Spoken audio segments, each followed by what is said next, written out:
بسم اللہ الرحمن الرحیم۔ الریاض النادرہ فی مناقب العشرۃ المبشرہ میں جلد دوم صفحہ نمبر 311 اور 12 پر یہ حدیث پاک منقول ہے۔ حضرت علی المرتضیٰ رضی اللہ تعالی عنہ نے ایک دفعہ فرمایا کہ عمر اہل جنت کے چراغ ہیں۔ حضرت عمر رضی اللہ تعالیٰ عنہ کو جب اس بات کا پتہ چلا، حضرت عمر رضی اللہ تعالیٰ عنہ ان کے بارے میں یہ کلمات ارشاد فرماتے ہیں تو حضرت عمر پاک رضی اللہ تعالیٰ عنہ فوراً علی پاک کے مکان پر حاضر ہوئے اور فرمایا، علی کیا تم نے سنا ہے کہ نبی کریم صلی اللہ علیہ وسلم نے مجھے اہل جنت کا چراغ قرار دیا ہے؟ علی پاک رضی اللہ تعالیٰ عنہ فرمایا، ہاں میں نے رسول اللہ صلی اللہ علیہ وسلم سے یہ بات سنی ہے۔ حضرت عمر پاک رضی اللہ تعالیٰ عنہ نے کہا، علی یہ حدیث پاک آپ مجھے اپنے ہاتھوں سے لکھ کر دے دیں۔ حضرت علی پاک رضی اللہ تعالیٰ عنہ نے اپنے دست مبارک سے جو عبارت لکھی اس کا خلاصہ یہ ہے۔ بسم اللہ کے بعد لکھا کہ یہ وہ بات ہے جس کی ضمانت علی عمر کے لیے دیتا ہے۔ میں نے رسول اللہ صلی اللہ علیہ وسلم سے سنا، آپ رسول اللہ صلی اللہ علیہ وسلم نے جبریل امین سے سنا اور انہوں نے اللہ تبارک و تعالیٰ سے سنا کہ عمر اہل جنت کے چراغ ہیں۔ جب یہ تحریر حضرت عمر کو حضرت علی المرتضیٰ شیر خدا رضی اللہ تعالیٰ عنہ نے دے دی، یہ تحریر حضرت عمر لے کر اپنی اولاد کو وصیت فرماتے ہیں، جب میرا انتقال ہو جائے تو غسل و تکفین کے بعد یہ تحریر میرے کفن میں رکھ دینا۔ جب آپ شہید ہوئے تو حسب وصیت وہ تحریر آپ کے کفن میں رکھ دی گئی۔ اس سے آپ اندازہ لگا سکتے ہیں کہ حضرت علی المرتضیٰ شیر خدا رضی اللہ تعالی عنہ کے نزدیک حضرت عمر پاک رضی اللہ تعالی عنہ کا کیا مقام تھا۔ ایک اور حدیث پاک ذرا سماعت فرمائیے۔ میرے کریم آقا جان عالم نبی مکرم شفیع معظم صلی اللہ علیہ وآلہ وسلم کے مرید و مراد جناب سیدنا فاروق اعظم رضی اللہ تعالی عنہ، آپ کی شان میں حضرت مسور بن مخرمہ رضی اللہ تعالی عنہ بیان کرتے ہیں، حضرت عمر جب قاتلانہ حملے میں زخمی ہوئے تو بہت بے قرار تھے۔ حضرت عبداللہ ابن عباس نے کہا، امیر المومنین پریشانی کی کوئی بات نہیں، آپ رسول اللہ صلی اللہ علیہ وسلم کی صحبت میں رہے، آپ نے حضور صلی اللہ علیہ وسلم کی صحبت اچھی طرح نبھائی، پھر رسول اللہ صلی اللہ علیہ وسلم رضامندی کی حالت میں آپ سے رخصت ہوئے، پھر آپ نے حضرت سیدنا صدیق اکبر رضی اللہ تعالیٰ عنہ کی صحبت بھی خوب نبھائی۔ آپ نے ان کی صحبت نبھانے کے بعد جب وہ آپ سے رخصت ہوئے تو وہ بھی آپ سے راضی تھے، پھر آپ مسلمانوں کے ساتھ رہے، آپ نے ان کا اچھا ساتھ نبھایا، اور اب آپ ان سے اس حال میں رخصت ہو رہے ہیں کہ مسلمان بھی آپ سے راضی ہیں۔ حضرت عمر نے فرمایا، آپ نے رسول اللہ صلی اللہ علیہ وسلم اور حضرت سیدنا صدیق اکبر کی صحبت کا ذکر کیا ہے، یہ اللہ تبارک و تعالیٰ کا مجھ پر احسان ہے۔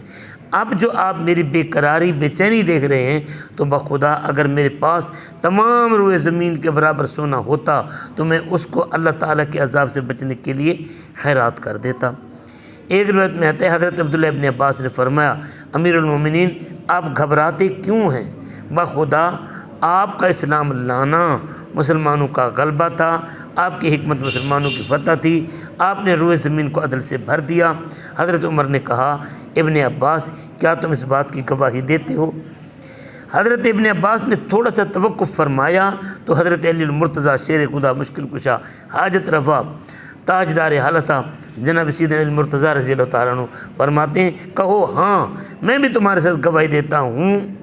پھر انہوں نے یعنی دونوں نے حضرت علی المرتضیٰ اور رضی اللہ تعالیٰ عنہ اور حضرت عبداللہ ابن عباس رضی اللہ تعالیٰ عنہ نے گواہی دی۔ یہ شرح نہج البلاغہ کے اندر یہ واقعہ موجود ہے۔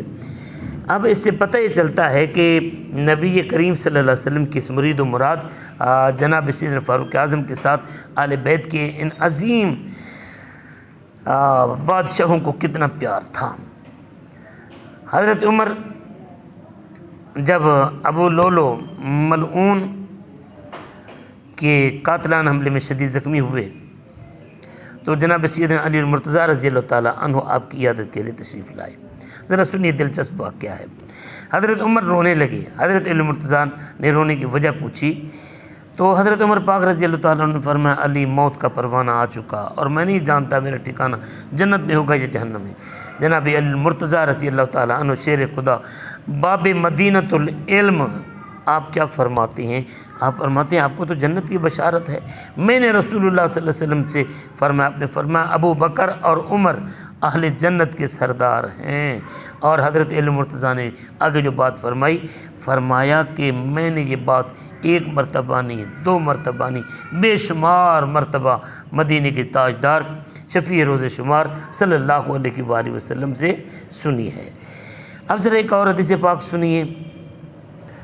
حضرت علی کے جسم پر اکثر ایک چادر، ابو سفر کہتے ہیں میں حضرت علی المرتضیٰ رضی اللہ تعالیٰ عنہ کے بدن کے اوپر ایک چادر دیکھا کرتا تھا۔ میں نے عرض کی کیا وجہ ہے کہ آپ اس چادر کو بہت زیادہ پہنتے ہیں؟ اب حضرت علی المرتضیٰ شیر خدا مشکل کشا رضی اللہ تعالیٰ عنہ کا حضرت عمر کے ساتھ جو پیار ہے وہ ذرا سنیے آپ کیا فرماتے ہیں۔ آپ نے فرمایا یہ چادر مجھے میرے خلیل میرے دوست عمر نے پہنائی، انہوں نے اللہ سے خلوص کا معاملہ کیا تو اللہ تعالیٰ نے ان سے خیر خواہی کی۔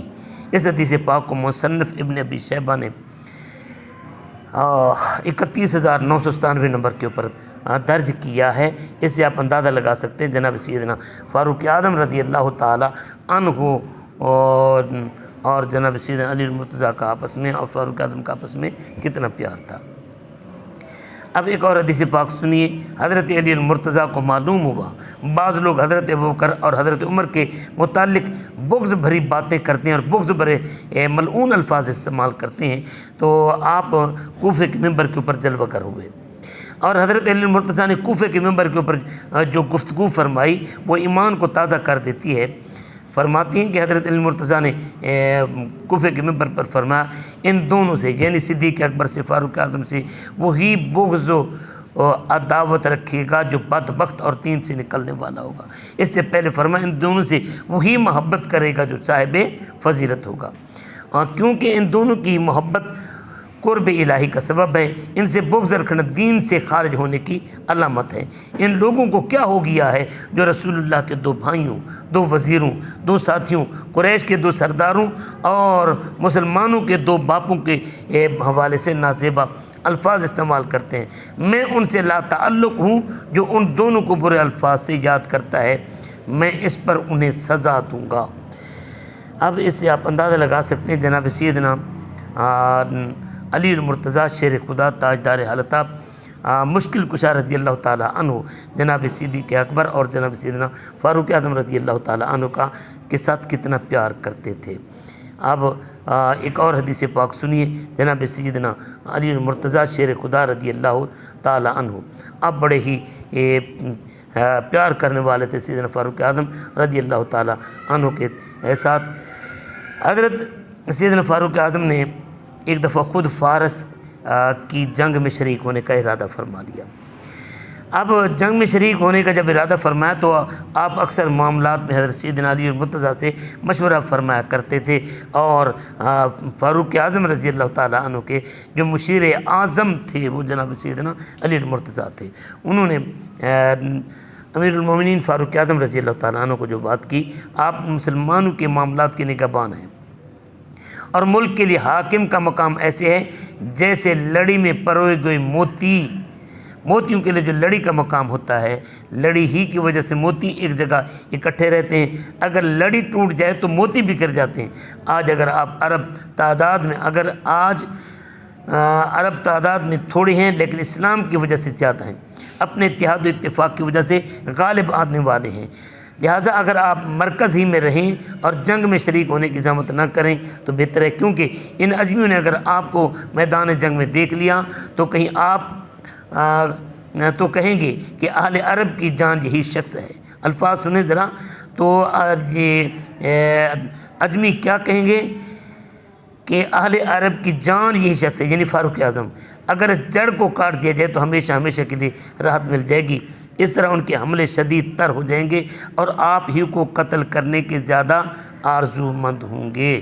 اس سے معلوم ہوا کہ حضرت علی المرتضیٰ خلیفہ رسول حضرت عمر کی زندگی سے پیار کرتے تھے، اس لیے ایسے نازک موقع پر آپ نے صاحب مشورہ ارشاد فرمایا، کیونکہ کوئی بھی نامناسب مشورہ مسلمانوں کے لیے بڑی مصیبت کا باعث ہو سکتا تھا، مگر علی المرتضیٰ نے امانت سمجھ کر مکمل دیانتداری کے ساتھ مسلمانوں کے مفاد عامہ کے لیے مطابق آپ نے مشورہ دیا۔ اس سے آپ اندازہ فرما سکتے ہیں کہ جناب سیدنا علی المرتضیٰ رضی اللہ تعالیٰ عنہ حضرت عمر پاک رضی اللہ تعالیٰ عنہ کے ساتھ کتنا پیار کرتے تھے۔ آخر میں ایک حدیث پاک حضرت محمد بن حنفیہ رضی اللہ تعالیٰ عنہ کی روایت جو بخاری شریف 3671 نمبر کے اوپر موجود ہے، حضرت محمد بن حنفیہ فرماتے ہیں کہ میں نے اپنے والد گرامی اور سید الاولیاء مشکل کشا حضرت علی المرتضیٰ شیر خدا رضی اللہ تعالیٰ عنہ سے عرض کی، رسول اللہ کے بعد تمام لوگ میں سب سے افضل و بہتر کون ہے؟ تو حضرت علی المرتضیٰ نے فرمایا ابو بکر۔ میں نے عرض کی پھر کون ہے؟ پھر فرمایا عمر۔ اس سے آپ ذرا اندازہ لگا سکتے ہیں کہ علی المرتضیٰ رضی اللہ تعالیٰ عنہ ان پاک تین ہستیوں کے ساتھ کتنا پیار کرتے تھے۔ اللہ پاک ہمیں حضرت علی المرتضیٰ کے طریقے پر، ان کی محبت میں، ان کی اتباع میں، ان ساری مقدس ہستیوں سے پیار کرنے کی توفیق عطا فرمائے۔